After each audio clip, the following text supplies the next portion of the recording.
Hi, Romesh Shivasto here, Editor-in-Chief SightsIn Plus. Welcome to our YouTube channel. Please do subscribe this for the HR news, for HR updates, and conversation with the top-notch CHROs. The agenda for today's discussion is higher pension. That is very interesting topic. Actually, the Supreme Court passed an order last year in November, and according to this order, more people, more employees, those who have been the part of EPFO, those who have subscribed the EPFO before 31st August 2014, they can opt for the higher pension. And the last date to opt the higher pension, that is 3rd March 2023. So to implement this order, the EPFO issued a circular on 20th of this month, and uh, some guidelines are there. Who can opt this pension? How they can opt the pension? What would be the benefits? Many questions are also there among the employees. They are not clear about the circular, what the guidelines are there. So to discuss in detail, today we have an HR expert, very renowned HR leader, Mr. Amarnath Verma. He is a former Executive Director, Human Resources at NTPC. So, welcome, Mr. Verma. Thank you, Mr. Srivastava. Thank you very much for having me here. So, to start the conversation, I think if you can let us know exactly what is the Supreme Court order, so that would be, I think, best for the understanding. Thank you. Just to give a perspective to the entire issue, this is a very relevant subject for many of the people working in the both public sector and the private sector. The subject is very important, and this issue was hanging fire for a very long time. So, in the month of November, 4th November to be precise, Supreme Court came out with the decision in the EPS 95 case, whereby 4 or 5 issues were decided. If I can put it, the most important thing was that the amendments that were made in the EPS 95 scheme in 2014 were upheld. They were upheld by the Supreme Court. And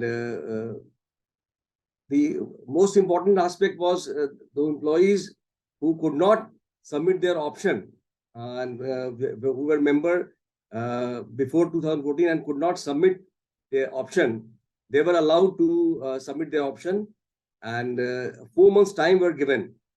4 months time was given, which is coming to an end on 3rd of March 23, as you have rightly pointed out.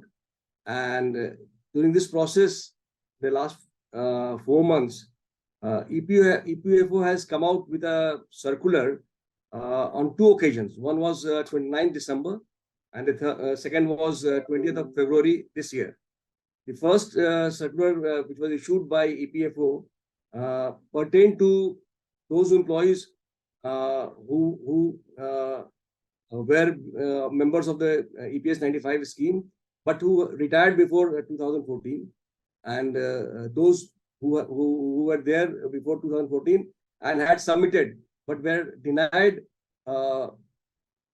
permission by the relevant RPFCs, they were allowed to submit their option. But those who had not submitted their option and retired later on before the implementation of the amendment, they were not given the benefit. So in a nutshell, we can say that the employees who retired before 2014 but had opted and were denied by the relevant authorities were allowed for were given option to submit their application for enhanced pension, as well as those who were there on the rolls of EPS 95 scheme as on 14, either continuing or have separated later on, have been given a chance for given a window of 4 months, which is coming to an end on 4th March. Thank you, sir. So, what is the higher pension scheme actually? If we can elaborate. See, when this scheme was implemented, the idea was to give pension across everybody who are working in the organized sector, to a decent pension. But the initial stages, the ceiling limit for pension was for the purpose of determination of pension. Ceiling limit initially was kept at 5,000, so later amended to 6,500, and in 14 it was amended to 15,000. So the pension which was commuted by the EPFO authorities was on these scales, not on the actual salary.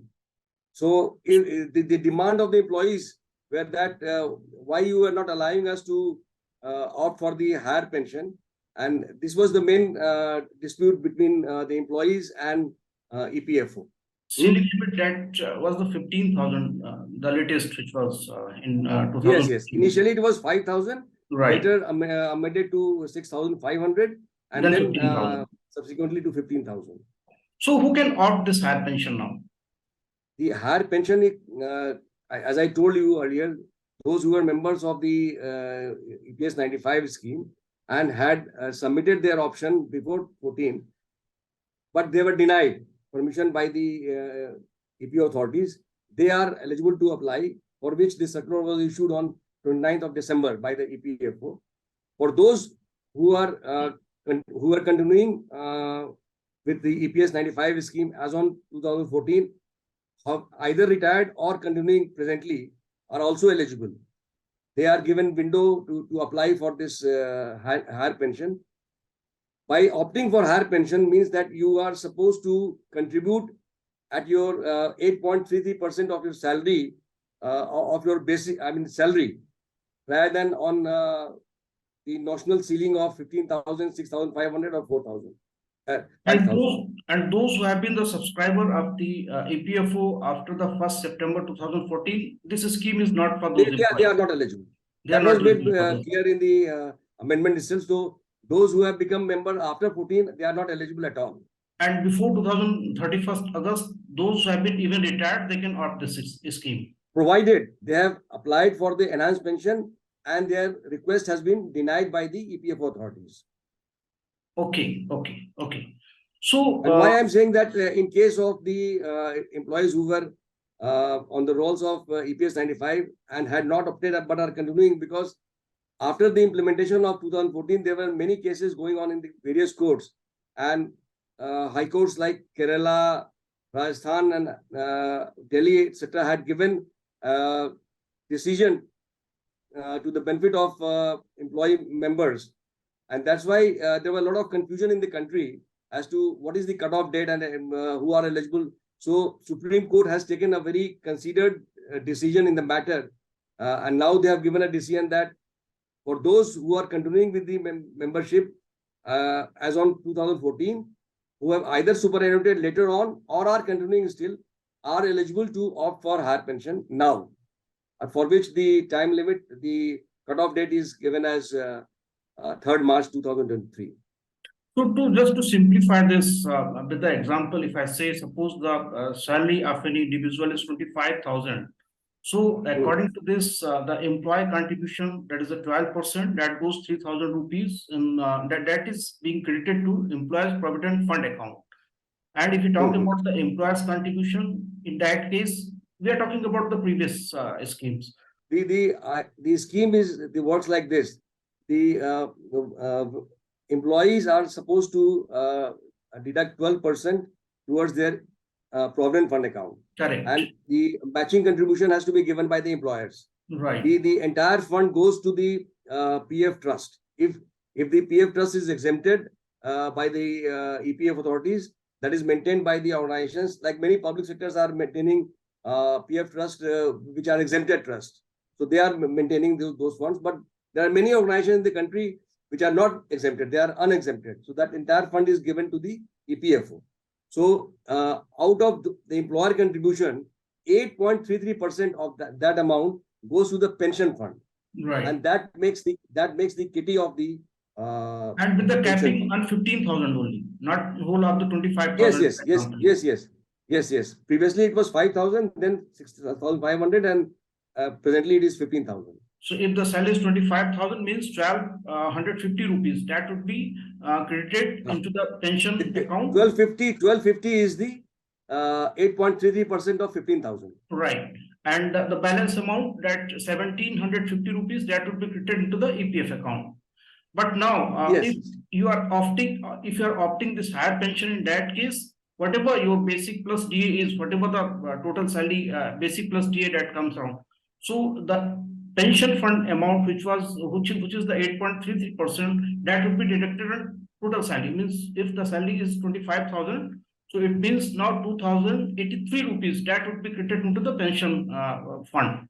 And the rest amount, balance amount, 970 rupees, that would be credited into your EPF account. So this was just for the example, for the better understanding, so that people can understand. See, the idea, the entire issue is to be understood like this. When we are submitting our PF account in the 12% in the PF account, and our employer also agrees to contribute that much. So if that happens, you can opt for the higher pension, because principally you have agreed for. I mean, there are many organizations who are asking their employees to get the PF deducted at 12% on the 15,000, the ceiling limit only. So those organizations and the employees who are working in such organizations are not eligible for higher pension. So in case now, if you are going to opt the higher pension, then what would be the process? There would be the reallocation of the corpus from EPF account to EPS account, or what? Yes. See, the account is maintained properly. The EPFO maintains 3 accounts. One is EPS account, one is EPF account, and the third one is EDLI account, which is primarily concerned with the insurance, etc., of the workers. So when you are opting for the higher pension, the entire computation would be made from backdate from 16/11/95 up to the date of retirement, 58 years. You have to contribute at the higher rates. So what has been proposed by EPFO in the latest circular of 20th February, that those who are willing and eligible for higher pension, they have to be they have to be contributing. They call it 26. Section 26(6) of the PF scheme, which says that the employer and employee agree for 12% deduction on the whole salary. So if they are such members, and those who could not apply earlier and are members continuing, if these 3 conditions are satisfied, then as per the circular of EPFO, all members can opt for higher pension. So once that circular has come, now what they have indicated in that circular, they will create an URL. So everything has to be uploaded on that URL. But they have also indicated that the method of computation of the amount due to be given and what will be the final pension, that will be decided later on, for which a separate circular will be issued. That has also come in the last circular. Right. So what I understand that there would be the relocation of the corpus from EPS to EPS if you have the funds there. In any case, if you have withdrawn the EPF funds, in that case you have to repay. Yes, along with interest. Along with the interest, you have to repay. Then you would be eligible for the higher pension. Yes. Absolutely. So, do you think what are the benefits if you are going to opt the higher pension? Because it's also very tricky. It's not easy to understand. It would be beneficial for you or not? See, there are many dimensions to this aspect. It's a very pertinent question, and whenever I speak to our colleagues and our senior members of our fraternity, everybody is in a dilemma as to whether, because everybody is having their own calculation. But one thing is to be very clearly understood, that unless the EPFO comes out with the clear circular as to what will be the total pension payable and what would be the dues amount to be paid to the EPFO now, it will be a very difficult decision, because this amount which one is supposed to pay to the EPFO is not refundable. I mean, once you pay to the EPFO, the pension will be the pension will be paid to the employee, and on his death, 50% of pension will be paid to the wife, or if wife is not there, then to the children up to who will be receiving pension up to the age of 25. That's all. But otherwise, the return of capital, as in the case of an annuity, it is not there. So very careful decision has to be taken by the employees. So 2-3 important dimensions are there. One is, what is the expectation of life? How your health is going to be there in the next 10-15 years? Those who have retired just now, whether they should apply, if they apply, till what time the full maturity of the amount invested will be realized. So everything has to be taken care. But if the clarity is there as to what is the total amount of pension going to be paid to the employees and what is the dues amount to be paid, then a decision can be taken by employees very fast. So, how they can apply? If you're willing to apply for the higher pension, then how they can apply? They can visit to the EPFO website. There is some URL or what? Yes, the URL has already been created for the pre-14 employees, the employees who have retired before 2014. The URL for that has already been created. There are 3 conditions. And those who are eligible still in service, but did not opt the higher pension. No. Those who have been the when I say 2014 pre-2014 employees, that means those who have retired. Okay. Those who have retired, they had opted, but they were denied by the opportunity by the RPFC authorities for the higher pension. So the proof, etc., has to be submitted, and undertaking has to be given along with the other data in the URL. This is for the pre-14. For the post-14 employees who are either working or have superannuated in between, the URL will be created in a day or two. As I am given to understand, the URL is going to be created by that URL is not there right now. That URL is not there. No, that URL is not there. Okay.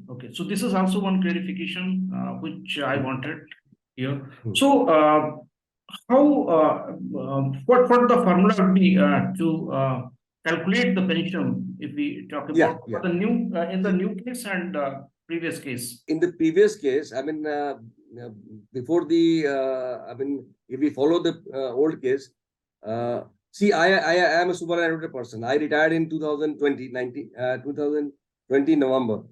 So I am getting a pension from EPFO, which is EPS 95 pension. This is about 3,500 odd rupees per month. How it is calculated? It is calculated on the basis of a formula called pensionable salary into pensionable period divided by 70. What is pensionable salary? Pensionable salary is when I attain the age of 58. So that capping also applies there. That capping also applies there. That capping of 15,000, that also applies. I will tell you. As of now, the capping is 15,000 rupees only. Unless I apply and EPFO agrees, the higher pension is not there. The existing pension, for that, the formula is pensionable salary into pensionable period divided by 70. What is pensionable salary? Pensionable salary is on the date of my 58 years of age, which is considered as superannuation age, 58 years, 60 months last salary, average of that into pensionable period. Pensionable period is what? 16/11/95 was the date of incorporation of EPS 95. If you calculate up to 2018, it is 23 years. So they give 2 years grace period also. So 25 years is the pensionable period. Pensionable salary is whatever has been computed on the basis of accumulated fund on the basis of 15 months, 15,000 salary ceiling limit. Divided by 70 is my pension, which is 3,500 rupees odd rupees. But if my actual salary is to be taken into consideration, this is likely to be enhanced significantly. If we consider present the salary which I was drawing as on 2018, last 60 months salary, the amount will come to around 70,000 odd rupees per month.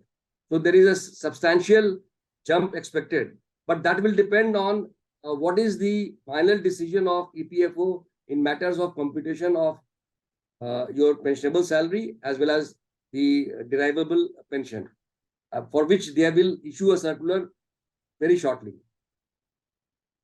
So I think we have been able to discuss some of the apprehensions and some of the dilemmas and some of the points which I think are there in into the this circular.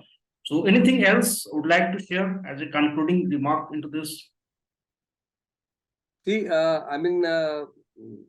what I can suggest is that what I hear from various public sectors, a lot of groundwork has already been created. A lot of groundwork has been created in EPFO's office also.